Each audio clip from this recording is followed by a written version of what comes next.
سمجھو شرک کا بالکل قلع کما کر کے رکھ دیا، شرک کے اوپر آرا چلا دیا، کہا کہ یہ جو مشرکین ہیں نا، یہ جگہ جگہ جو جاتے ہیں، یہ ایک ایک بت سے مانگتے ہیں کہ یہ بت مجھے فلاں دے گا، یہ بت فلاں دے گا، یہ بت فلاں دے گا۔ ان کا عقیدہ یہی ہے نا کہ وہاں جانے سے ملتا ہے، یہی نظریات ہے نا کہ وہاں سے ہی انہیں ملتا ہے، تبھی تو بت کے آگے جا کے جھکتے ہیں، تبھی تو وہاں جا کے سجدہ کرتے ہیں۔ تو یاد رکھو وَإِن يَمْسَسْكَ اللَّهُ، یاد رکھو یہ جتنے بھی جن کے بارے میں تمہارے اعتقاد ہیں، یہ کچھ بھی کرنے والے نہیں ہیں۔ جو حقیقت میں جو صحیح معنی میں کرنے والی ذات ہے وہ صرف اللہ کی ہے۔ اللہ ایسی ذات ہے، اگر کسی کو تکلیف پہنچانے پہ آ جائے تو پھر ساری کائنات مل کر اس کو نفع پہنچانا چاہے تو اس کو نفع نہیں پہنچا سکتے۔ اور اسی طرح اللہ وہ ذات ہے، اگر کسی کو نفع پہنچانا چاہے اور ساری کائنات دشمن ہو جائے اور اس کو نفع پہنچانے پہ تل جائے، لیکن یاد رکھو اللہ اگر نفع پہنچانا چاہتا ہے، ساری کائنات نقصان پہنچانا چاہتی ہے تو کائنات نقصان نہیں پہنچا سکے گی، اللہ کا نفع پہنچ کر رہے گا۔ یہ عقیدہ ہے، یہ ضروری ہے۔ تو اس چیز کو میں بھی خوف کرتا ہوں اس بات کا، مجھے بھی اس بات کا اندیشہ ہے، ان عصیت ربی، اگر میں نے اپنے رب کی نافرمانی کی تو پھر کس بات کا اندیشہ ہے؟ عذاب یوم عظیم، بڑے دن کے عذاب کا۔ آپ جانتے ہیں رسول اللہ تو اپنی جگہ کسی پیغمبر کے بارے میں بھی عذاب کا شبہ نہیں کیا جا سکتا۔ اصل میں یہ بتایا جا رہا ہے کہ لوگوں، نافرمانی جو ہے، اللہ کی نافرمانی وہ عذاب میں مبتلا کرنے والی چیز ہے۔ اللہ کی نافرمانی کے قریب نہ جاؤ، ہمیشہ فرما برداری والی زندگی گزارو۔ بسم اللہ الرحمن الرحیم، قل انی اخاف ان عصیت ربی عذاب یوم عظیم، من یصرف عنہ یومئذ فقد رحمہ وذلک الفوز المبین، وإن يمسسك الله بضر فلا كاشف له إلا هو وإن يمسسك بخير فهو على كل شيء قدير۔ صدق اللہ العلی العظیم۔ ہم لوگ پڑھ رہے ہیں، سابقہ مضمون سے ہی توحید کا تذکرہ چلا آ رہا ہے کہ اللہ رب العزت کی وحدانیت حقیقت میں ضروری ہے، اور اللہ کی وحدانیت کے ساتھ کسی کو شریک کرنا یہ بالکل غلط اور ناجائز ہے۔ اسی کا تذکرہ کرتے ہوئے رسول اللہ صلی اللہ علیہ وسلم کی زبانی ایک ایسا جملہ ارشاد کیا جا رہا ہے قرآن سے کہ آپ سنیں گے تو پتہ چلے گا کہ آپ جانتے ہیں ہمارا ایمان ہے، ہمارا یقین ہے، اللہ کے پیغمبر صلی اللہ علیہ وسلم تو اپنی جگہ آپ کی آل اولاد، آپ کے صحابہ بھی بخشے ہوئے ہیں جو ایمان والے تھے، اور رسول اللہ صلی اللہ علیہ وسلم کی انہوں نے زیارت کی، ان کی بخشش میں کوئی شک و شبہ نہیں ہے، وہ بخشے ہیں۔ لیکن رسول اللہ صلی اللہ علیہ وسلم کی اپنی زبانی اللہ نے یہ کہلوایا کہ اے میرے پیغمبر ذرا یہ کہہ دیجئے لوگوں کو۔ کیا کہہ دیجئے؟ فرمایا قل، اے پیغمبر صلی اللہ علیہ وسلم کہہ دیجئے، انی اخاف ان عصیت ربی عذاب یوم عظیم، کہ میں بھی خوف کرتا ہوں اس بات کا، مجھے بھی اس بات کا اندیشہ ہے، ان عصیت ربی، اگر میں نے اپنے رب کی نافرمانی کی تو پھر کس بات کا اندیشہ ہے؟ عذاب یوم عظیم، بڑے دن کے عذاب کا۔ آپ جانتے ہیں رسول اللہ تو اپنی جگہ کسی پیغمبر کے بارے میں بھی عذاب کا شبہ نہیں کیا جا سکتا۔ اصل میں یہ بتایا جا رہا ہے کہ لوگوں، نافرمانی جو ہے، اللہ کی نافرمانی وہ عذاب میں مبتلا کرنے والی چیز ہے۔ اللہ کی نافرمانی کے قریب نہ جاؤ، ہمیشہ فرما برداری والی زندگی گزارو۔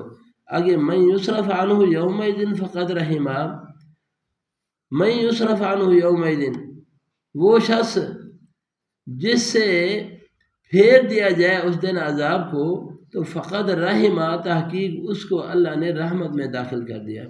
وذالک الفوز المبین، یہ بڑی کامیابی ہے۔ آج دنیا میں ہم کیا کرتے ہیں؟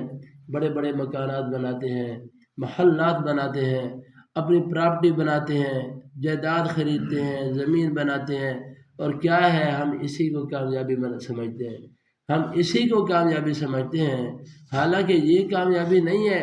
اس کو یوں سمجھو کہ کبھی کبھی ایسا ہو جاتا ہے، اکثر بیشتر شاید ہر ایک کے ساتھ ایسا ہوا ہو کہ جب ہم خواب دیکھتے ہیں نا، بس اوقات خواب میں انسان اتنا قریب چلا جاتا ہے کسی چیز کے کہ یہ سمجھتا ہے کہ شاید میں تو مالا مال ہی ہو گیا ہے، میں اس چیز کا مالک ہو گیا، کوئی ایسی چیز دیکھ رہا ہوتا ہے کہ شاید دنیا کا بڑا بادشاہی میں بن گیا، لیکن جیسے ہی خواب ختم ہوتا ہے اور آنکھ کھلتی ہے تو دیکھتا ہے کہ ہاتھ تو خالی ہے۔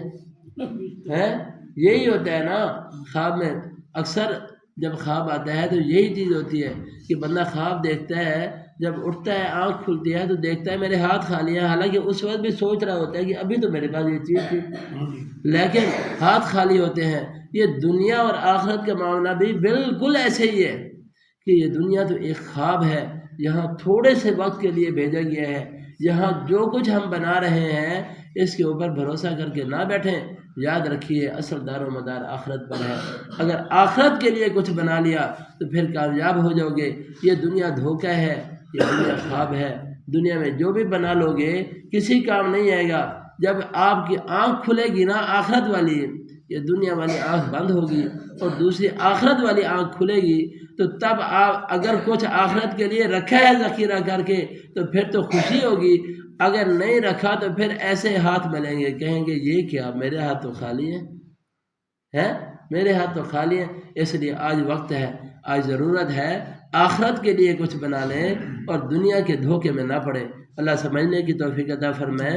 من یصرف عنہ یومئذ فقد رحمہ، وہ شخص جسے پھیر دیا گیا، جس سے اس دن کا، آخرت کے دن کا عذاب پھیر دیا گیا، فقد رحمہ، اس کو اللہ نے رحمت میں داخل کر دیا، اور یہی بہت بڑی کامیابی ہے۔